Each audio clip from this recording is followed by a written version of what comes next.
தான் வந்துட்டு உங்க லைஃபோட ரெஸ்ட் ஹிஸ்டரின்னு சொல்லுவாங்களே அந்த மாதிரி உங்களோட ஃபர்ஸ்ட் வந்துட்டு ஒரு ரெகனைசபிள் ஆல்பம் ஒன்று வெளியே ரிலீஸ் ஆகுது. இந்த A-Teamனு சொல்லிட்டு ரிலீஸ் பண்றீங்க. அது எப்படின்னா ஒரு 4 பேர் கொலாப் பண்ணி ஒரு ஆல்பம் ரிலீஸ் பண்றீங்க. அது பயங்கரமா ஓரளவுக்கு பேசப்பட்டு செம்ம செல்லிங் பாயிண்டா மாறுது. அதுக்கப்புறம் நிறைய லேபிள்ஸ்லாம் வந்து உங்களை சைன் பண்றாங்க. என்னென்ன லேபிள்ஸ்லாம் வந்துட்டு ஃபார் எக்ஸாம்பிள் வந்து அசைலம் ரெக்கார்ட்ஸ், அட்லாண்டிக் ரெக்கார்ட்ஸ், இந்த மாதிரி நிறைய லேபிள்ஸ் உங்களை சைன் பண்றாங்க. இப்படி லைஃப் போயிட்டு இருக்கு. நீங்க அடுத்தது ரிலீஸ் பண்ண பாட்டுலாம் வந்துட்டு உங்களுக்கு மேக்ஸ் வந்து ரொம்ப பிடிக்கும்னு நான் நினைக்கிறேன். ஏன்னா நீங்க அடுத்து ரிலீஸ் பண்ண பாட்டுலாமே ஒரு மேக்ஸ் சம்மந்தப்பட்டதாக இருக்கு. ஃபார் எக்ஸாம்பிள் பிளஸ்ன்னு ஒரு பாட்டு ரிலீஸ் பண்றீங்க. இதுதான் வந்துட்டு உங்க கேரியர்லயே வந்துட்டு ஒன் ஆஃப் த பயங்கரமா பேச போறான பாட்டா மாறுது. அதுக்கடுத்து மல்டிப்ளை, டிவைட்லாம் வந்து நிறைய பாட்டு ரிலீஸ் பண்றீங்க.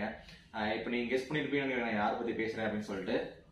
ஸோ இவ்வளவு நேரம் வந்துட்டு நான் பேசிட்டு இருந்தது வந்துட்டு எட் ஷீரான் அவரை பத்தி தான். ஸோ எல்லாருக்கும் தெரியும்னு நினைக்கிறேன். இன்னும் அந்த பாட்டு பேர் சொன்னா இன்னும் பிடிச்சிருப்பீங்கன்னு நினைக்கிறேன். ஷேப் ஆஃப் யூ அப்படின்னு பாட்டுலாம் வந்துச்சு இல்லையா? ஸோ அந்த பாட்டை வந்து கம்போஸ் பண்ணவர் தான் வந்து எட் ஷீரான். இவர் வந்துட்டு ஒரு செம்ம சிங்கரு, செம்ம கம்போசரு. ஸோ வேர்ல்ட் வைட் பயங்கரமான ஃபேமஸ்.